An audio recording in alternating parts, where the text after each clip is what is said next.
Hey, altruistic well-wishers and constructive critics. I presume that you and your dear and ear are in a fine fettle.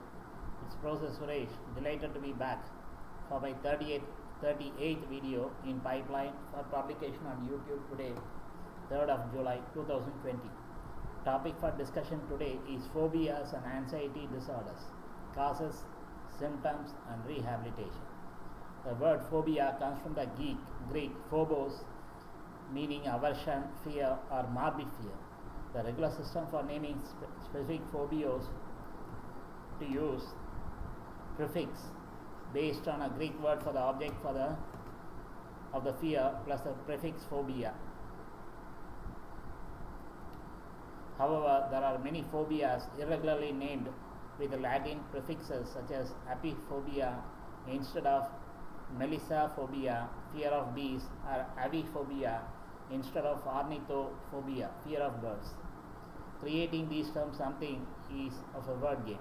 Such fears are psychological rather than physiological in origin, and few of these terms are found in medical literature. In ancient Greek mythology, Phobos was the twin brother of Deimos, terror. The word phobia may also refer to conditions other than true phobias. For example, the term hydrophobia is an old name for rabies, since an aversion to water is one of the disease symptoms. A specific phobia of water is called aquaphobia instead. The hydrophobe is a chemical compound that repels water.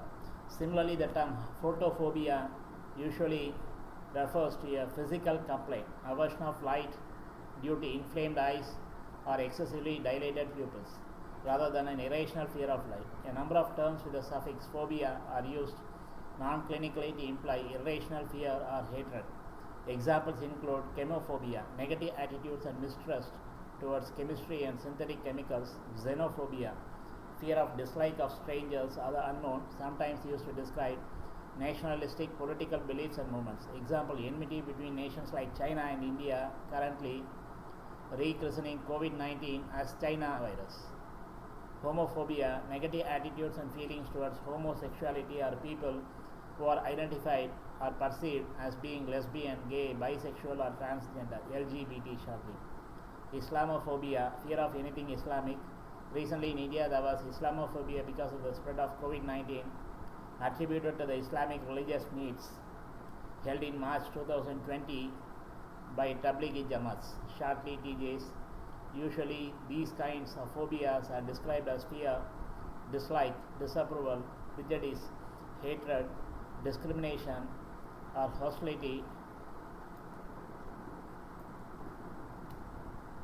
towards the object of the phobia. Anxiety is a stimulus-based phenomenon. A phobia is basically a type of anxiety disorder defined by a persistent and excessive fear of an object or situation. The phobia typically results in a rapid onset of fear and is present for more than 6 months. The affected person goes to great lengths to avoid the situation or object to a degree greater than the actual danger posed. If the feared object or situation cannot be avoided, the affected person experiences significant distress. With a blood or injury phobia, fainting may occur. Agoraphobia is often associated with panic attacks. Usually a person has phobias to a number of objects or situations. When a person has a phobia, they will often shape their lives to avoid what they consider to be dangerous. The imagined threat is greater than the actual threat posed by the cause of the terror. Phobias are diagnosable mental disorders. A person will experience intense distress when faced with the source of their phobia. This can prevent them from functioning normally and sometimes leads to panic attacks. Phobias are more serious than simple fear sensations and are not limited to fears of specific triggers. Despite individuals being aware that the phobia is irrational, they cannot control the fear reaction. Symptoms may include sweating, chest pains, and pins and needles. Treatment can include medication and behavioral therapy. In the United States, approximately 19 million people have phobias. This is a old figure. Phobias can be divided into specific phobias, social phobias, and agoraphobia. Types of specific phobias include those to certain animals, natural environmental situations, blood or injury, and specific situations. The most common or fear of spiders, fear of snakes, and fear of heights. Occasionally, they are triggered by a negative experience with an object or situation. Social phobia is when the situation is feared as a person is worried about others judging them. Agoraphobia is when fear of a situation occurs because it is felt that escape would not be possible. It is recommended that specific phobias be treated with exposure therapy where the person is introduced to the situation or object in question until the fear resolves. Medications are not useful in this type of phobia. Social phobia and agoraphobia are often treated with some combination of counseling and medication. Medications used include antidepressants, benzodiazepines, or beta blockers. Specific phobias affect about 8 to 68% of people in the Western world and 2 to 4% of people in Asia, Africa, and Latin America in a given year. Social phobias affects only 7% of the people in the United States and 0.5 to 2.5% of people in the rest of the world. Agoraphobia affects only 1.7% of people. Women are affected about twice as often as men. Typical onset of phobias is around the age of 10 to 17. Rates become lower as people get older. People with phobias are at a higher risk of suicide. Most phobias are classified into 3 categories, as I mentioned before, and according to the Diagnostic and Statistical Manual of Mental Disorders, 5th edition, shortly DSM-5, such phobias are considered subtypes of anxiety disorder. Categories, as I mentioned before, are specific phobias, fear of particular objects or social situations that immediately results in anxiety and can sometimes lead to panic attacks. Specific phobias can be further subdivided into 4 categories: animal type, natural environment type, situational type, and blood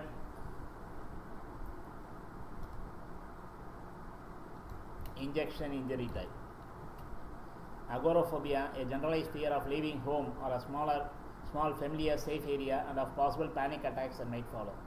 It may also be caused by various specific phobias such as fear of open spaces, social embarrassment, social agoraphobia, fear of contamination, fear of germs, possibly complicated by obsessive compulsive disorder, shortly OCD, or post-traumatic stress disorder, shortly PTSD, related to a trauma that occurred out of doors. Third one, social phobia, also known as social anxiety disorder, is when the situation is feared as a person is worried about others judging them. Phobias and depression seem to be associated more than would be expected by chance, but this is difficult to verify. Specific phobias are known as simple phobias as they can be linked to an identifiable cause that may not frequently occur in the everyday life of an individual, such as snakes. These are therefore not likely to affect day-to-day living in a significant way. Social anxiety and agoraphobia are known as complex phobias as the triggers are less easily recognized. People with complex phobias can also find it harder to avoid triggers such as leaving the house or being in a large crowd. A phobia becomes diagnosable when a person begins organizing their lives around avoiding the cause of their fear. It is more severe than a normal fear reaction. People with a phobia have an overpowering need to avoid anything that triggers their anxiety. A typical depression in which anxiety and phobias are associated with the depression. A person with a phobia will experience the following symptoms. They are common across the majority of phobias. 1. A sensation of uncontrollable anxiety when exposed to the source of fear. A feeling that the source of that fear must be avoided at all costs. Not being able to function properly when exposed to the trigger. Acknowledgement that the fear is irrational, unreasonable, and exaggerated, combined with an inability to control the feelings. The person is likely to experience feelings of panic and intense anxiety when exposed to the object of the phobia. The physical effects of these sensations can include sweating, abnormal breathing, accelerated heartbeat, trembling, panting, hot flushes, chills, a choking sensation, chest pains or tightness, butterflies in the stomach, pins and needles, dry mouth, confusion and disorientation, nausea, dizziness and headache. A feeling of anxiety can be produced simply by thinking about the object of the phobia. In younger children, parents may observe that they cry, become very clingy, or attempt to hide behind the legs of a parent or an object. They may also throw tantrums to show their distress. A complex phobia is much more likely to affect a person's well-being than a specific phobia. For example, those who experience agoraphobia may also have a number of other phobias that are connected. These can include monophobia, or a fear of being left alone, and claustrophobia, a fear of being trapped in closed spaces. In severe cases, a person with agoraphobia will rarely leave their home. The most common specific phobias in the US include claustrophobia, fear of being in constricted, confined spaces; aerophobia, fear of flying; arachnophobia, fear of spiders; driving phobia, fear of driving a car; emetophobia, fear of vomiting; erythrophobia, fear of blushing; hypochondria, fear of becoming ill; zoophobia, fear of animals; aquaphobia, fear of water; acrophobia, fear of heights; blood injury and injection, shortly BII; phobia, fear of injuries involving blood; escalophobia, fear of escalators; tunnel phobia.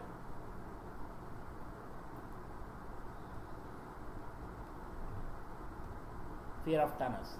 It is unusual for a phobia to start after the age of 30 years, 30, and most begin during early childhood, as I said, between the ages 10 to 17. The teenage years or early adulthood. They can be caused by stressful experience or a frightening event, or a parent or household member with a phobia that a child can learn. Some areas of the brain store and recall dangerous or potentially deadly events. If a person faces a similar event later on in life, those areas of the brain retrieve the stressful memory, sometimes more than once. This causes the body to experience the same reaction. In a phobia, the areas of the brain that deal with fear and stress keep retrieving the frightening event inappropriately. Researchers have found that phobias are often linked to the amygdala, which lies behind the pituitary gland in the brain. The amygdala can trigger the release of fight or flight hormones.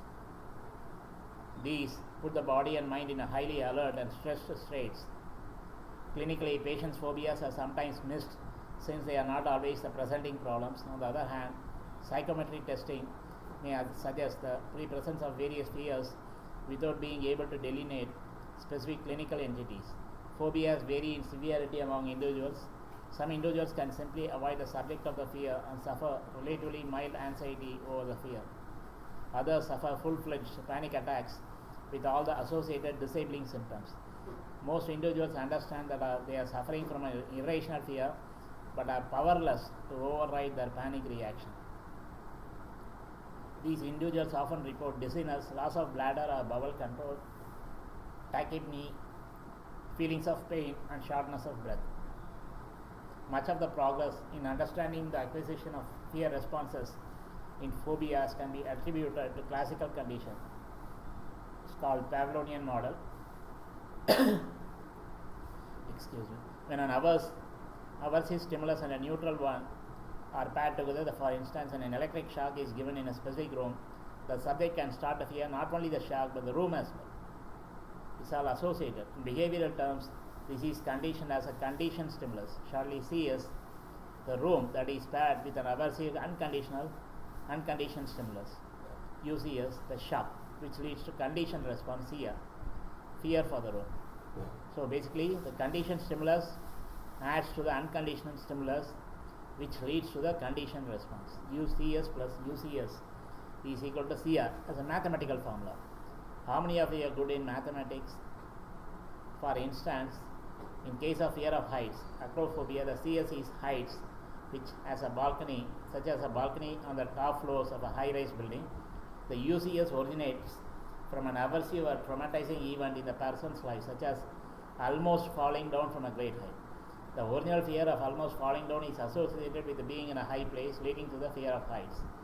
In other words, the CS, which is the heights, associated with an aversive UCS, almost falling down, leads to the fear. This direct conditioning model, though very influential in the theory of fear acquisition, is not the only way to acquire a phobia. Vicarious fear acquisition is learning to fear something not by a subject's own experience of fear, but by watching others reacting fearfully. Observational learning. We learn a lot of things by observational learning. We don't do it, but we watch the others doing it. We learn from that. For instance, when a child sees a parent reacting fearfully to an animal, the child can become afraid of that animal as well.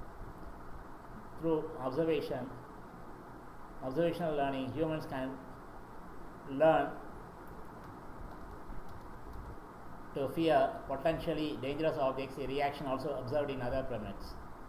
In a study focusing on non-human primates, results showed that the primates learn to fear snakes at a fast rate after observing parents' fearful reactions. An increase of fearful behaviors was observed as the non-human primates continued to observe their parents' fearful reaction. Even though observational learning has been proven effective in creating reactions to fear and phobias, it has also been shown that by physically experiencing an event, chances increase of fearful and phobic behaviors. In some cases, physically experiencing an event may increase the fear and phobia more so than observing a fearful reaction of another human or non-human primate. In informational or instructional fear, acquisition is learning to fear something by getting information. For instance, fearing electrical wire after having heard that touching it causes an electric shock. A conditioned fear response to an object or situation is not always a phobia. To meet the criteria for a phobia, there must also be symptoms of impairment and avoidance. Impairment is defined as being unable to complete routine tasks, whether occupational, academic, or social. In agoraphobia, an impairment of occupation could result from not taking a job solely because of its location at the top floor of a building, or socially not participating in a social event at a theme park. The avoidance aspect is defined as behavior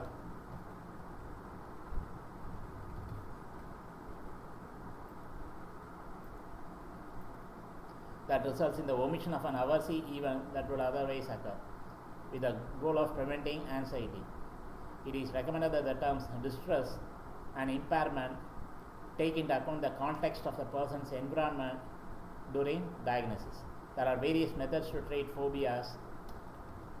These methods include systematic desensitization, progressive relaxation, virtual reality, modeling, medication, and hypnotherapy. Cognitive behavioral therapy, shortly CBT, can be beneficial by allowing the person to challenge dysfunctional thoughts or beliefs by being mindful of their own feelings with the aim that the person will realize that his or her fear is irrational. CBT may be conducted in a group setting. Gradual desensitization treatment and CBT are often successful provided the person is willing to endure some discomfort. In one clinical trial, 90% of people were observed to no longer have a phobic reaction after a successful CBT treatment. CBT is also an effective treatment for phobias of children. Phobias in children and adolescents, and has been adapted for use with this age. A method used in the treatment of a phobia is systematic desensitization, a process in which the people seeking help slowly become accustomed to their phobia and ultimately overcome it. Traditional systematic desensitization involves a person being exposed to the object they are afraid of over time, so that the fear and discomfort do not become overwhelming. This controlled exposure to the anxiety-provoking stimulus is key to the effectiveness of exposure therapy in the treatment of specific phobias. It has been shown that humor is an excellent alternative when traditional systematic desensitization is ineffective. Humorous systematic desensitization involves a series of treatment activities that consist of activities that elicit humor with the fear object. Previously learned progressive muscle relaxation procedures can be used as the activities become more difficult in a person's own hierarchy level. Progressive muscle relaxation helps people relax the muscles before and during exposure to the feared object or phenomenon. Participant modeling, in which the therapist models how the person should respond to fears, has been proven effective for children and adolescents. This encourages the people to practice the behavior and reinforces their efforts. In a manner similar to systematic desensitization, people with phobias are gradually introduced to the feared objects. The main difference between participant modeling and systematic desensitization involves observations and modeling. Participant modeling encompasses the therapist modeling and observing positive behaviors over the course of gradual exposure to the feared objects. Virtual reality therapy is another technique that helps phobic people confront a feared object. It uses virtual reality to generate scenes that may not have been possible or ethical in the physical world. So many of us are living in a virtual world. It offers some advantages over systematic desensitization therapy. People can control the scenes and endure more exposure than they might handle in reality. Virtual reality, shortly VR, is more realistic than simply imagining a scene. This therapy occurs in a private room and the treatment is efficient. Medications can help regulate apprehension and fear of a particular fearful object or situation. Antidepressant medications such as SSRIs or MADIs may be helpful in some cases of phobia. SSRIs, antidepressants, act on serotonin, a neurotransmitter in the brain. Since serotonin impacts mood, people may be prescribed an antidepressant. Sedatives such as benzodiazepines may also be prescribed barbiturates, which can help people relax by reducing the amount of anxiety they feel. Benzodiazepines may be useful in acute treatment of severe symptoms, but the risk-benefit ratio is against the long-term use in phobic disorders. This class of medication has recently been shown as effective if used with negative behaviors such as alcohol abuse. Despite this positive finding, benzodiazepines are used with caution. Beta blockers are another medical option as they may stop the stimulating effects of adrenaline hormones such as sweating, increased heart rate, palpitations, elevated high blood pressure, tremors, and the feeling of a pounding heart. By taking beta blockers before a phobic event, these symptoms are decreased, making the event less frightening. Hypnotherapy can be used alone and in conjunction with systematic desensitization to treat phobias. Through hypnotherapy, the underlying cause of the phobia may be uncovered. The phobia may be caused by a past event that the person does not remember, a phenomenon known as repression. The mind represses traumatic memories from the conscious mind until the person is ready to deal with them. Hypnotherapy may also eliminate the conditioned responses that occur during different situations. People are first placed into a hypnotic trance, an extremely relaxed state in which the unconscious can be retrieved. This state makes people more open to suggestion, which helps being aware about desired changes. Consciously addressing old memories helps individuals understand the event and see it in a less threatening light. Phobias are a common form of anxiety disorder, and distributions are heterogeneous by age and gender. Treatment includes different types of psychotherapy. Phobias are highly treatable, and people who have them are nearly always aware of their disorder. This helps diagnosis a great deal. Speaking to a psychologist or psychiatrist is a useful first step in treating a phobia that has already been identified. Phobia does not cause severe problems. Most people find that simply avoiding the source of the fear helps them stay in control. Many people with specific phobias will not seek treatment as these fears are often manageable. It is not possible to avoid triggers of some phobias, as is often the case with complex phobias. In these cases, speaking to a mental health professional, psychologist, psychiatrist can be the first step to recovery. Most phobias can be cured with appropriate treatment. There is no single treatment that works for every person with a phobia. Treatment needs to be tailored, customized to the individual for it to work. The doctor, psychiatrist, or psychologist may recommend behavioral therapy. Medications are a combination of both. Therapy is aimed at reducing fear and anxiety symptoms and helping people manage their reactions to the object of their phobia. Medications effective for treatment of phobias are beta blockers, antidepressants, and tranquilizers. As I said before, self-help techniques include lifestyle changes, a course of cognitive behavioral therapy, shortly CBT, being a part of a self-help group, and attending sessions using self-exposure or desensitization therapy are a combination of these approaches. Lifestyle changes include healthy meals, regular exercise and relaxation, and distressing strategies. sleeping adequately and reducing or avoiding caffeine and other central nervous system stimulants. Self-education about the fears and their impact on life, as well as use of self-help books on managing and coping with fears also helps. Relaxation techniques include physical exercises involving deep breathing exercises. Yoga and meditation and other forms of exercise may also be tried. These relaxation techniques are combined often with visualization. The sufferer mentally visualizes how they would deal with anxiety or fear-provoking situation. Meeting self-help groups and people with similar fears helps in finding ways to cope. Holistic solution should be sought. Rehabilitation should be customized since no individuals are exactly alike. Responses vary. Fear is an innate alarm response to a dangerous or life-threatening situation. Anxiety is a state in which an individual is inordinately apprehensive, tense, and uneasy about the prospect of something terrible happening. It is imaginary. People with anxiety disorders are incapacitated with chronic and intense feelings of anxiety.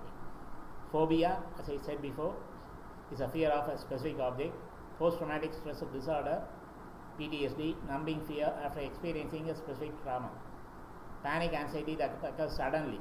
4 elements of fear are cognitive, somatic, emotional, subjective, behavioral. We need to admit the fact that all of us have some phobia or the other. Don't say I do not have any phobia. Phobia is basically fear. Thieves have fear of God, people that believe in God. Criminals have fear of law enforcers. So many of us have fear of visiting hospitals, police stations, courts, medical tests. Example, blood test, MRI, magnetic resonance imaging, CT, computer tomography, scan, etc. It can also be called as aversion or hatred. Most of us fear animals, even cats, dogs, and other insects, bugs. Upper class people have fear of socializing with the lower class people. Fear may be based on skin color, religion, community, race, social status, educational levels.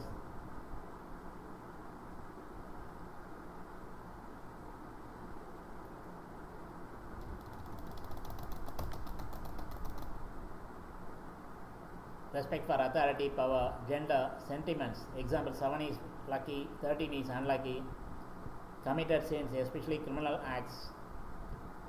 Those people,